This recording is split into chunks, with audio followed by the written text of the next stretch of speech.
अच्छा जी, आपको चलते चलते ये बता दें कि बिशप किंग ऑफ गेज king of Faisalabad diocese bishop Indrias Rehmat साहब जो हैं, ये जो बहुत बड़े किंग हैं, तो ये जनाब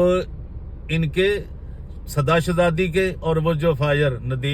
नवीद थॉमस है, इनके मतलब पूरी एक FIR जो हमने उसकी पूरी वीडियो बनाई है, इनके हालात सारे आपको बताए हैं, वो हमारे चैनल पर जाके जरूर देखें कि क्या कितनी ये करते, इनकी काली करतूतें क्या हैं। और उस लड़की ने जो किरदार अदा किया है किसी की जिंदगी लेने के लिए, खत्म करने के लिए, उसने कितने पैसे लिए हैं और किस ग्रोह ने दिए हैं, ये भी आप सारा उस वीडियो में देख सकेंगे। अगर आप इसकी मुकम्मल तफसील जानना चाहते हैं तो हमारे चैनल DGA BKK 2020 पर जाके देखिए, हमने वीडियो अपलोड कर दी है। बिशप इंद्रियास रहमत यानी बिशप ऑफ फैसलाबाद डायसिस, और वो जो एक फाजर नवीद थॉमस, और वो जो सदा शहजादी है, जो सदा शहजादी रहना चाहती है, और उसका बाप जो एक बहुत बड़ा बगैर टाइप है ना, जिसने इतने पैसे लिए हैं, काफी